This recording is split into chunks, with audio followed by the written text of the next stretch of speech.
여러분 안녕. 일주일 동안 어떻게 열심히 공부하셨나요?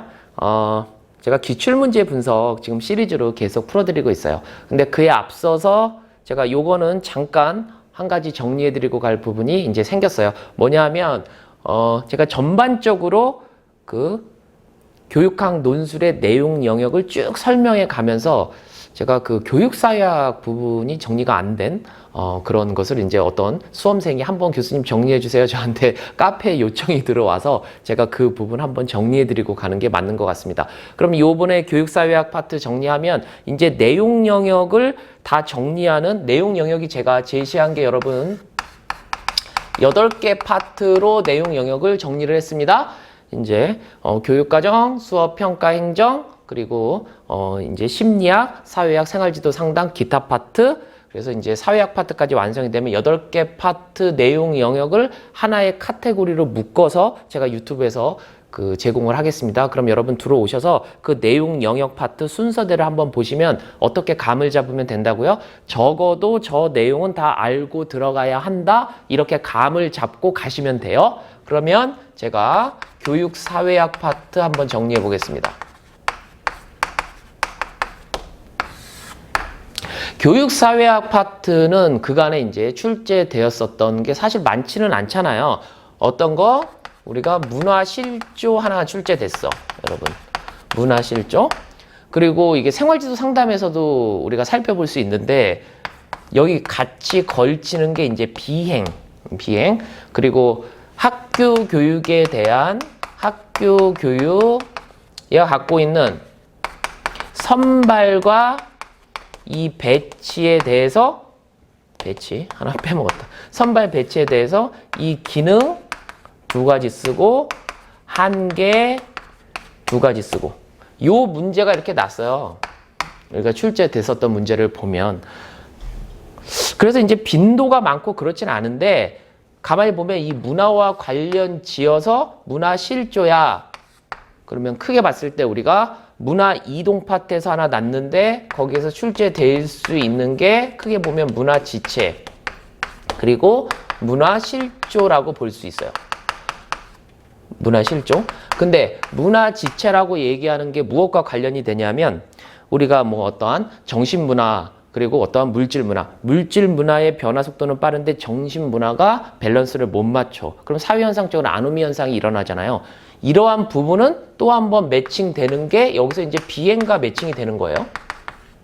그리고 문화실조라고 얘기하는 건 문화에 상대적 우열이 있는데 어떠한 뭐 하류계층이라든가 어떤 소수계층이 어떤 중상류 이상 계층의 문화를 습득하지 못했기 때문에 실조 현상이 있어요. 이게 어디서 등장을 할까요? 우리가 이제 수업에서 등장을 해요.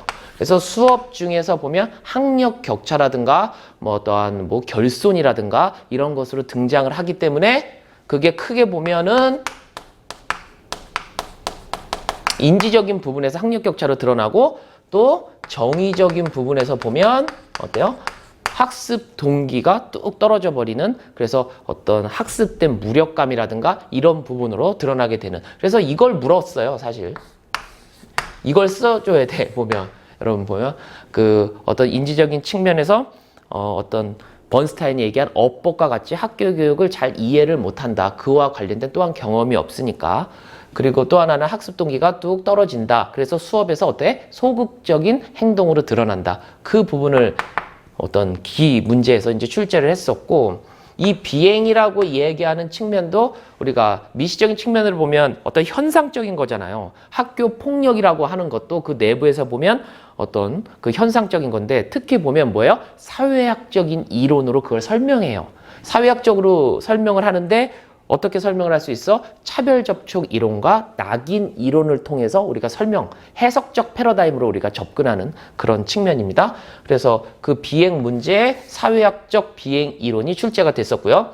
그리고 학교 교육이 갖고 있는 선발 배치, 학교 교육을 통한 선발 배치, 이게 어떠한 기능이 있느냐? 그리고 어떠한 한계가 있느냐. 다시 말해서 기능론적 관점 2가지, 갈등론적 관점 2가지를 쓰는 상당히 이제 폭넓은 부분의 이제 문제였죠. 기능론적으로 보면 어떤 교육적인 요구를 충족시켜 준다는 거, 그리고 선발 배치를 통해 갖고서는 어떤 그 사회의 유지 그리고 또는 어떤 발전 여기에 어떤 인력의 재분배를 통해서 우리가 그것을 이제 이룩해 준다라는 어떤 측면 또는 계층 이동을 가능하게 해준다는 거 그래서 사회적인 평등화에 기여한다라는 거 뭐 이런 거죠. 근데 한계라고 얘기하면 학교 교육 자체가 인간이 가지고 있는 교육적 욕구 모두를 충족시켜주기엔 부족함이 있고 기존에 불평등하게 우리가 그 분배된 사회적인 어떤 계층을 어떻게 해요? 재생산, 이게 키포인트죠.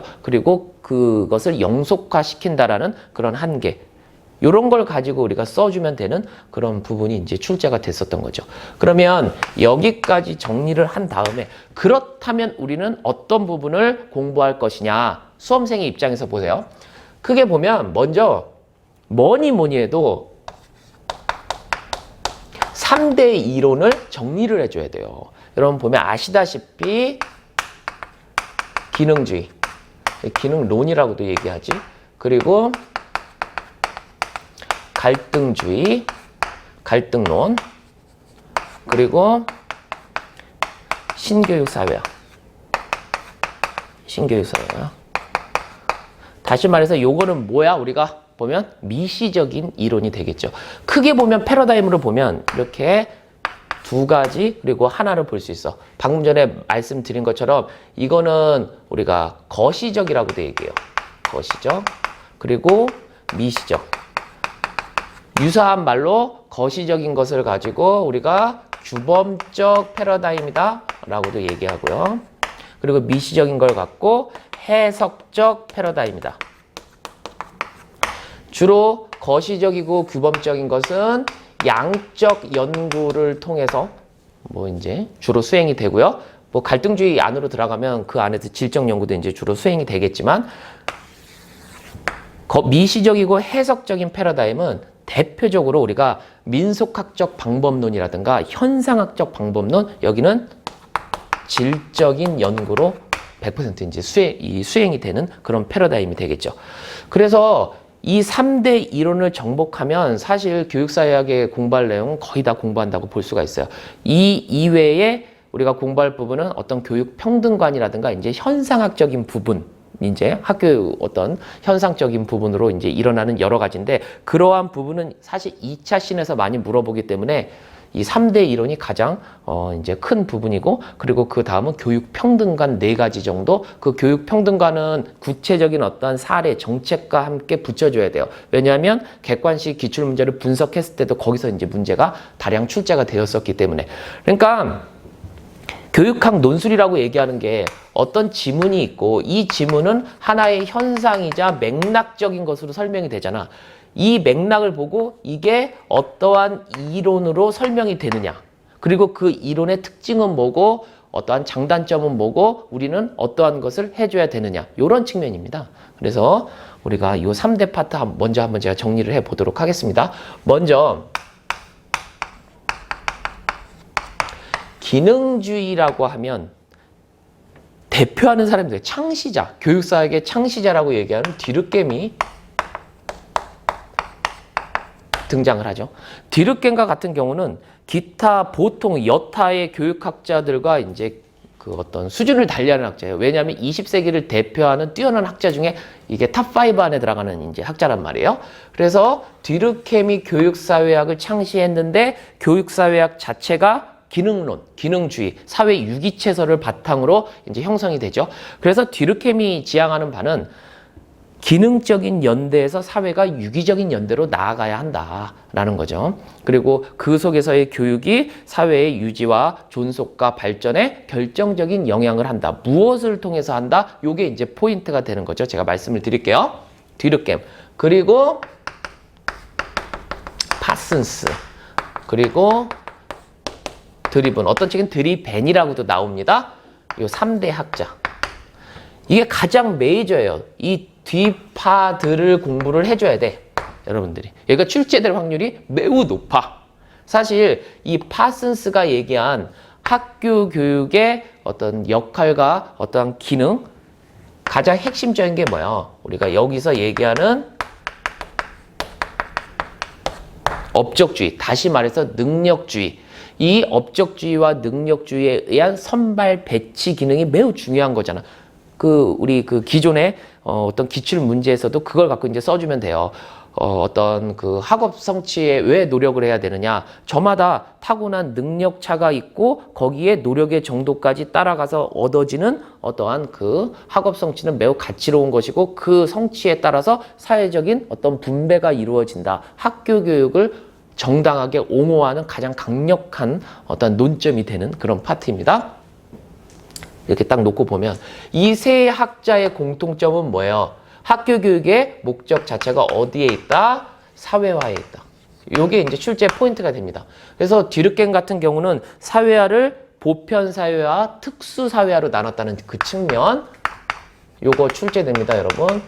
지금 제가 가이드를 드리는 게 공부할 부분을 한번 정리를 해드리는 파트이기 때문에 여러분 여기서 다 수업을 할 수는 없어. 수업을 하게 되면 이 교육사회학 파트도 우리가 보면 한 4시간, 5시간 정도? 한 4시간 정도면 이제 다 수업은 끝나는데 지금 그걸 할 수 없으니까 제가 가이드만 잡아드리고 갈게요. 그러니까 이것을 바탕 프레임으로 해서 교육사회학을 정리하면 되는 거야. 보편사회화, 특수사회화. 그 중에서 보편사회화를 더 강조를 합니다. 그리고 파슨스는 무슨 사회화? 파슨스와 같은 경우는 역할사회화. 근데 그 중에서 업적주의에 의한 선발을 되게 옹호하는 입장이고요. 드리문과 같은 경우는 구체적으로 4가지의 규범을 얘기합니다. 여러분 그래서 우리가 보면 뭐요? 독립성, 성취성, 보편성, 특수성. 요거는 출제될 확률이 매우 높은 파트예요. 그래서 이것을 한 줄씩 설명을 해주면서 구체적인 예시까지 들어줄 수 있으면 이제 매우 정확한 어떤 시험에 대비를 여러분이 하실 겁니다. 그래서 기능주의는 이것을 베이스를 깔아주고 붙여줘야 되는 게 하위 이론인데 하위 이론은 대표적인 게 기술기능 그리고 인간자본론 인적자원 개발이라고 얘기하는 HRD, Human Resource Development. 요건데요. 여러분, 이제 핵심은 뭐냐면, 클라크 커가 얘기하고, 이건 베커 슐츠 등이 이제 얘기한 건데, 시험 문제에 출제되면 인간 자본론이 이제 킬링 파트야. 사실 하위 이론 중에서는 기술 기능 이론은 뭐 사회의 어떠한 발전이라든가 이런 것을 통해서 학교 교육의 어떤 질적 향상을 많이 이제 요구하기 때문에 거기에 부합돼 가지고서는 이제 학교 교육이 좀 팽창되고 할 필요가 있다라고 이야기를 하는데 근데 여기서 이제 현상이 갖다 붙어요. 어떤 현상이냐면 그렇다면 이건 왜 생기느냐? 그리고 이걸 어떻게 설명할 것이냐. 특히 인간 자본론과 매칭이 돼가지고 이제 나와요. 근데 인간 자본론 자체가 인간도 하나의 자본인데 교육을 통해서 인간 자본의 질을 높이면 생산성이 향상된다라는 그 핵심적인 이론이거든요. 특히 인간 자본론은 우리나라에서 빅 히트를 친 그런 이론이 되죠. 그런데 그렇다면 적절하게 그 학력이 상승돼야 되는데 과잉으로 특히 뭐 박사학위를 받거나 아니면 그 이상 공부한 사람들이 그에 적절한 그 어떤 지금 실업을 겪고 있고 그리고 구직난이라든가 이런 현상들이 있잖아요. 그걸 어떻게 설명할 것이냐.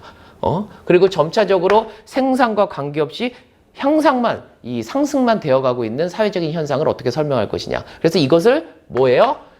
비판하는 이론들이 나와요. 그래서 비판하는 이론을 한 번쯤 정리를 해줘야 돼. 그 대표적인 게 여러분 노동시장 분단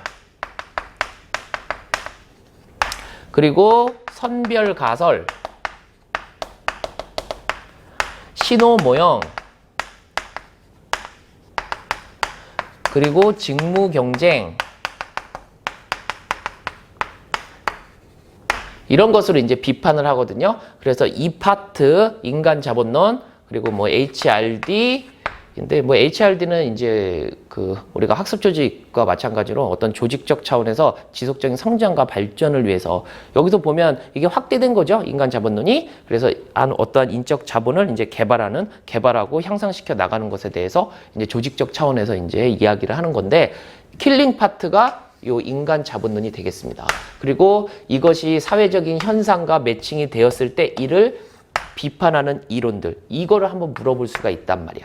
이렇게 해서 기능주의 이론은 설명이 돼요. 그래서 이 파트를 잘 여러분 몇 가지 되지가 않죠. 그래서 여러분 잘 이해를 하시면 되고 하나하나 핵심적인 논점들을 정리하시기 바랍니다. 그 다음에 여러분 우리가 살펴봐야 되는 그 파트가 우리가 이제 갈등주의 이론입니다. 갈등론. 사실 갈등론이라고 하는 이 이론의 핵심은 우리가 뭐예요? 재생산 이론이라고 얘기하잖아요. 불합리해 그리고 불평등의 그러한 어떤 사회적인 어떤 계층, 계급화 또는 어떤 꼭 이분법적으로 나눌 수 없지만 가진 자와 갖지 못한 자 그런 어떤 사회적인 어떤 분리 그리고 어떤 계층이 계속적으로 재생산 다른 말로 바꾸면 영속화되고 있는 것을 설명하려고 하는 거죠. 이 갈등주의 이론은. 그래서 첫 번째 등장하는 게 재생산 이론을 정리를 해야 돼. 이 파트가 문제에 출제되는 파트예요.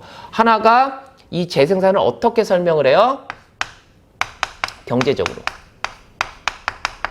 경제적 재생산이 이루어지고 있다. 그리고 또 하나는 문화적 재생산으로 이루어지고 있다. 그리고 사실 여기서 같이 유사하기 때문에 붙여는 주는데 이 이론은 좀 교육과정을 건드리기 때문에 미시적인 이론으로 또 살펴볼 수 있어요. 그래서 여기서 또 문화적 헤게모니 그리고 여기에 플러스 해갖고 붙여주는 게 저항이론 파트. 그리고 저항이론과 함께 대항교육이론. 이렇게 이제 공부를 하게 되는 거예요. 그래서 경제적 재생산 이론, 우리 여기서 학자들이 등장하죠. 누가 등장합니까? 이제 볼스 긴티스가 이제 등장을 합니다. 근데 이 경제적 재생산 이론은 우리가 어디야? 구조결정론. 대응이론이라고 얘기하는 파트. 어떻게 대응되는가? 그 파트를 여러분 공부를 잘해야 돼요. 어떻게? 우리가 교육과정 그리고 생산과 노동 그 관계가 어떻게 대응되는지 왜냐하면 이 경제적 재생산 이론 자체가 대응이론이라고 얘기하니까. 문제 출제되면 어떻게 대응되는지에 대해서 생산의 과정은 교육과정으로 그리고 관리자는 교사이고 생산자는 어떻습니까? 학습자, 학생들이란 말이야. 그래서 예시가 등장을 하면 어떻게 등장을 해요? 학교에서 잘 적응한 학생이 사회적 생산 현장에 가서도 잘 적응을 해. 왜냐하면 교사에 대한 복종이 직장 상사에 대한 복종으로 이어지기 때문이야. 이런 예시가 나오고 아마 또 헷갈릴 수 있으면 볼스 긴티스가 등장을 합니다. 그럼 뭐예요? 경제적 재생산 이론. 남학생들 같은 경우 군대 잘 갔다 와서 이렇게 그 어른들은 그러죠. 뭐라고 얘기합니까? 아, 이제 남자다워지고 철이 들었어. 근데 다시 말해서 보면은 뭐예요? 상하 관계, 위계에 대해서 잘 이해하고 어떠한 복종에 대해서, 헌신에 대해서 배운다라고 얘기하는 거잖아요. 주로 뭐야? 그 구조를 익히고 왔단 말이야. 이거. 경제적 재생산. 그리고 여기에서 유사하지만 붙여주는 게 알티세의 상대적 자율성 이론.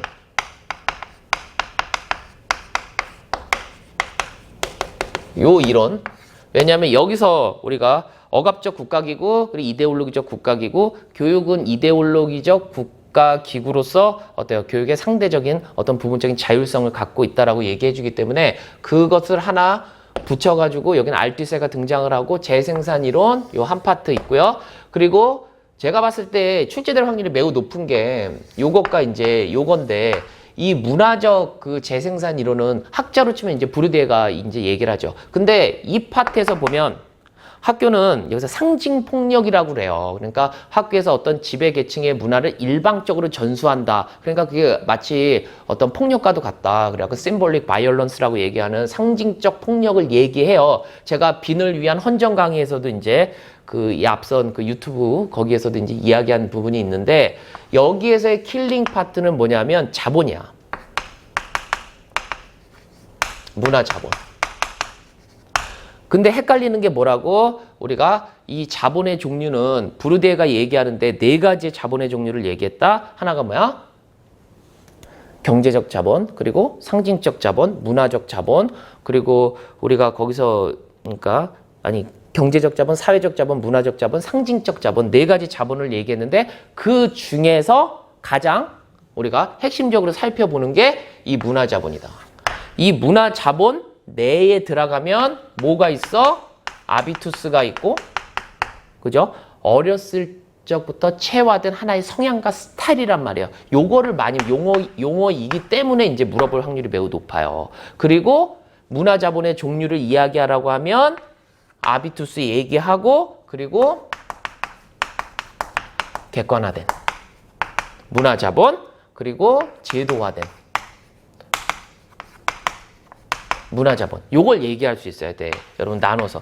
객관화된 문화자본의 대표적인 것은 뭐예요? 우리가 골동품과 같은 경우. 제도화된 문화자본과 그 관련된 거, 어떤 라이센스라든가 자격증과 관련된 거. 그죠? 요것을 얘기하는데 이 중에 핵심은 뭐야? 아비투스적 문화자본이 되겠다. 그래서 그러한 문화자본을 일방적으로 전수를 해 상징적 폭력이고 그를 통해서 영속화 재생산이 이루어지고 있다. 요 파트, 요거 출제될 확률이 있으니까 하나 정리. 그리고 문화적 헤게모니 이론은 요거 애플이 주장하는 거잖아요. 요 헤게모니라고 이야기하는 게 어디에 녹아 있어? 요건 교육과정 안에 들어가 있어요.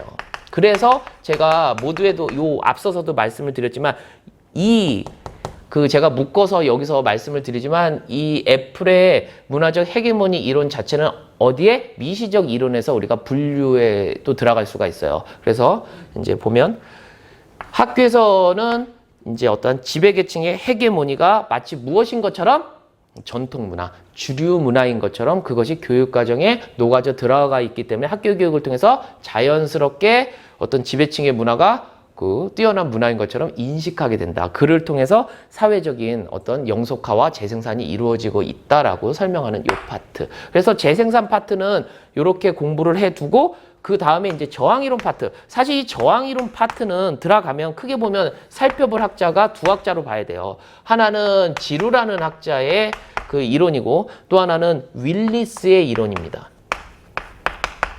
지루의 이론의 그 핵심은 어떤 인간이라는 존재를 그냥 어떤 구조 또는 어떤 상대적 일방적으로 어떤 문화를 전수받는 존재, 수동적인 존재가 아니라 지루는 능동적인 존재로 봅니다.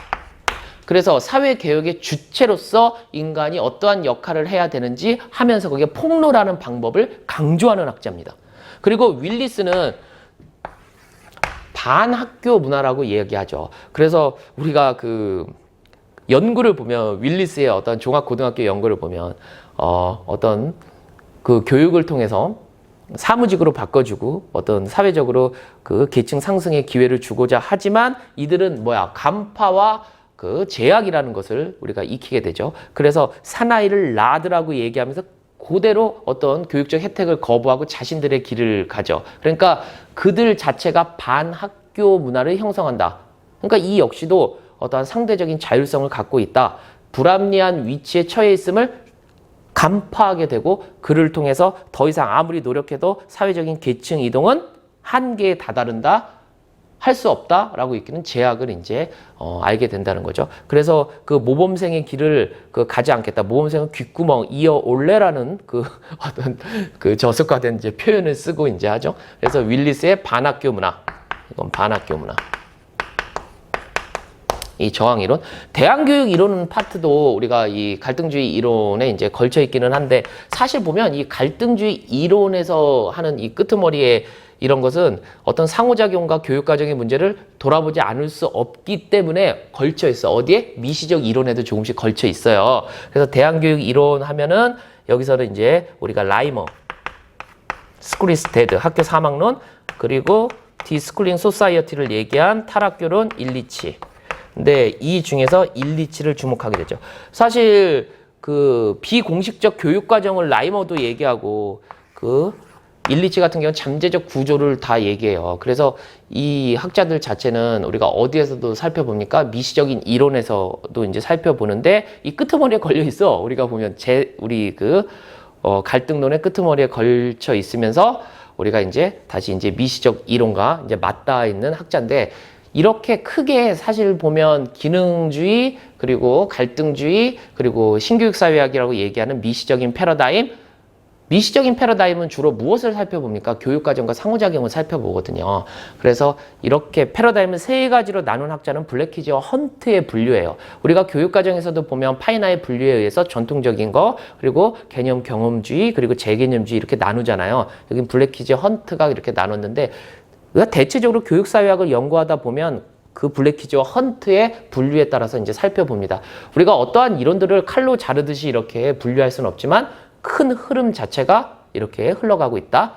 여기까지 제가 한번 이거 칠판 지운 다음에 제가 미시적인 이론, 그리고 기타 우리가 살펴봐야 할 부분 정리해 드리도록 하겠습니다. 잠깐만 기다리세요. 여러분 3대 이론의 그 세 번째 파트는 우리가 신교육사회학이라고 볼 수 있습니다.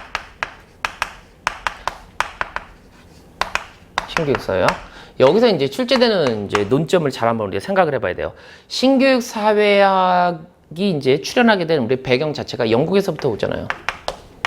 영국에서. 영국 같은 경우는 어떤 계층이 여러 개로 나눠져 있잖아요. 상당히 세분화되어 있단 말이에요.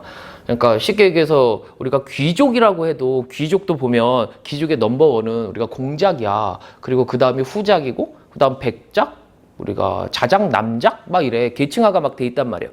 그러니까 사회적으로도 얼마나 이 불평등의 문제가 사회적인 이슈가 되겠어요. 그래서 거기서 보면 그걸 극복하기 위해서 우리가 이 교육의 불평등을, 그러니까 쉽게 얘기해서 교육을 통해서 평등을 이제 이룩하자라는 여러 가지 이제 노력들이 이제 생겨나게 되죠. 그러면서 학교의 그 역할을 이제 우리가 주목하게 되고, 그 전에는 거시적으로 어떤 그 규범적인 패러다임에서 바라봤다면 학교 내부를 들여다보면서 이 교육 불평등을 우리가 극복하려는 이제 노력을 합니다.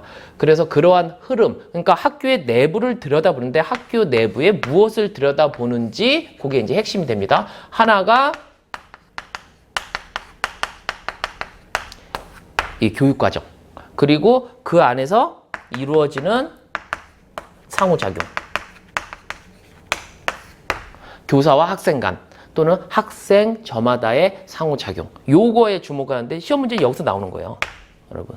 그래서 이 교육과정과 관련돼서 우리가 이론적으로 살펴보면 누구의 이론? 이게 번스타인. 상호작용과 관련 지어서 우리가 하그리브스.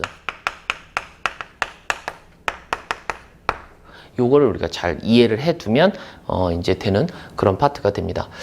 물론 뭐 기타 등등 여러 가지 이론이라든가 이런 것들이 많지만 아직까지 신교육사회학이 우리 교육학 논술에서 다루어지지 않았고, 특히 오늘날 문화다원론적인 입장에서 번스타인은 교육과정에 대해서 또는 수업에 대해서도 다 이야기를 하고 있어요. 먼저 어떤 그 어법에 대해서, 그러니까 번스타인 같은 경우가 제가 그러니까 여기서 보면은 이제 언어사회학자라는 우리 그 닉네임이잖아요, 번스타인 같은 경우. 그래서 어떤 이 실험을 하는 거죠.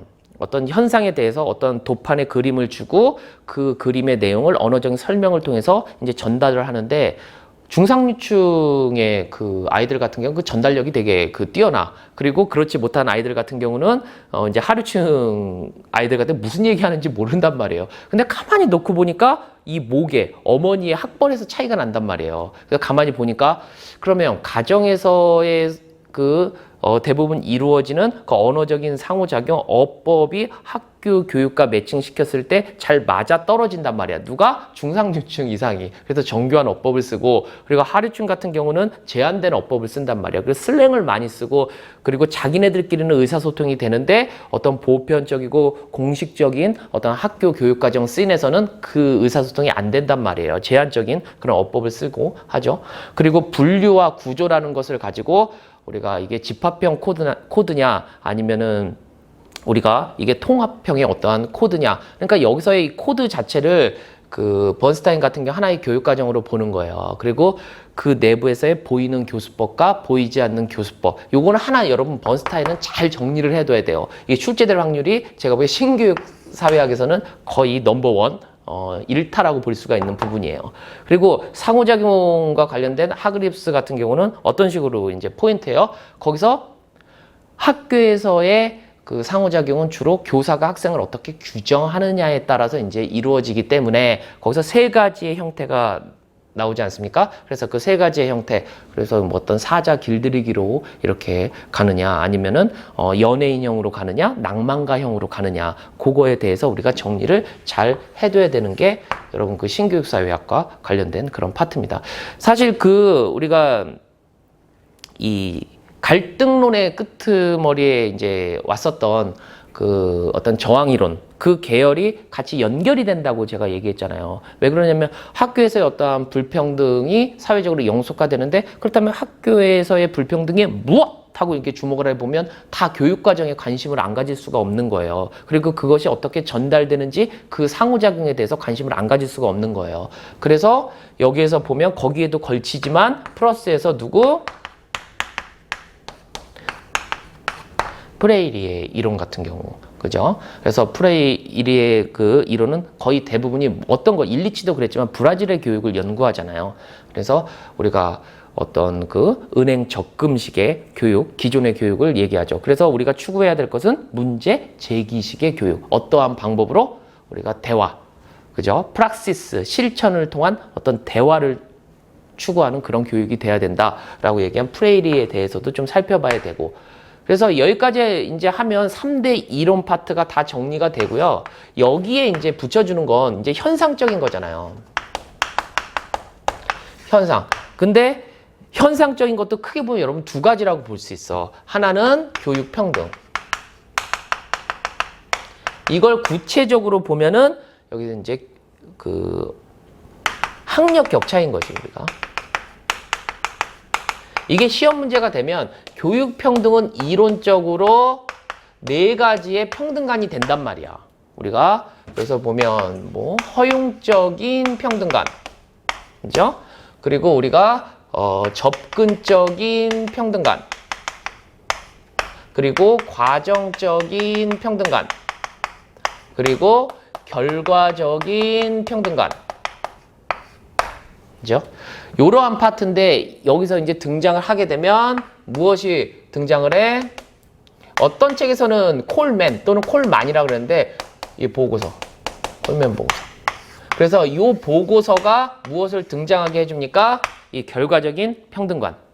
그러니까 학교라든가 사회의 그 어떤 노력도 가정적으로 타고나는 가정적인 배경 요인을 이제 극복할 수는 없었더라. 그래서 결과적으로 주어져야 하는 우리가 그런 평등관으로 가야 된다. 그래서 그것과 관련지어진 어떤 농어촌 특별 전형이라든가 뭐 어떤 실업계 특별 전형, 가산점을 주는, 그리고 교육 복지 투자 우선 지역이라든가 이러한 정책적인 것으로 이제 등장을 하게 되는 거죠. 아니면 바우처 제도라든가 뭐 이렇게 이제 주어지는 이 결과적 평등관, 그걸 이제 얘기해 줘야 되고, 이 학력 격차와 관련지어서는 이제 크게 보면 두 가지죠. 학력 격차를 그 유발하게 되는 원인을 알아야 되는데, 이게 내적인 것이 있고 또 이제 외적인 것이 있다. 주로 우리가 주목하는 것은 이 내적인 부분이 되겠죠. 내적인 부분은 어떤 부분이 되겠습니까? 어떤 학습 경험적인 측면이라든가 교사의 어떤 열정이라든가 그 안에서의 어떤 그 교육 과정이라든가 아니면 상호작용이라든가 다시 중복이 돼요. 그리고 외적 요인이라고 얘기하는 것은 어떤 그 학습자가 갖고 있는 저마다의 어떤 지능적인 측면, 그리고 또 가정의 배경적인 측면, 이것이 이제 대표적으로 되는 거죠. 그래서 이것은 하나의 대테마가 될 수 있고, 그것을 최대한 어떻게 극복을 해갖고 교육 평등을 이룰 것이냐. 그런데 교육 평등은 네 가지가 있는데 오늘날 주목하는 것은 결과적인 어떤 평등관이다. 그래서 이 파트가 객관식 문제를 우리가 메타 분석을 해봐도 구체적인 예시와 함께 등장한 그런 파트들이 많습니다. 그래서 제가 다시 이제 정리를 해드리면, 이 교육사회학은 의외로 좀 심플해. 3대 이론 파트, 그리고 플러스 현상이라고 얘기하는 것도 우리가 보면은 여기 제시한 것처럼 우리가 교육 평등과 학력 격차 이렇게 이제 살펴보면 되는데, 기능 그 이론의 디르켐, 우리가 파슨스, 그리고 드리븐, 그리고 하위 이론, 그리고 그 중에서 인간 자본론, 그것을 이제 공략하는 과잉 학력 현상, 학력 상승 현상을 공략하는 그 이론들, 그리고 갈등론으로 이제 가면은 갈등론의 핵심은 재생산 이론을 이해하는 거, 그리고 저항 이론 파트 정리해 주는 거, 그리고 미시적 이론으로 이제 해석적 패러다임으로 오면 신교육 사회학. 그리고 사실 신교육 사회학을 이꼴 교육과정 사회학이라고 봐. 왜냐하면 학교 내부를 들여다보니까 가장 핵심적인 게 교육과정을 우리가 살펴보지 않을 수가 없기 때문에 그렇다. 그래서 그 내부에서 보면 번스타인의 그 이론과 우리가 하그리브스의 이론을 중점적으로 놓고 기타 이론들을 살펴보면 되겠다.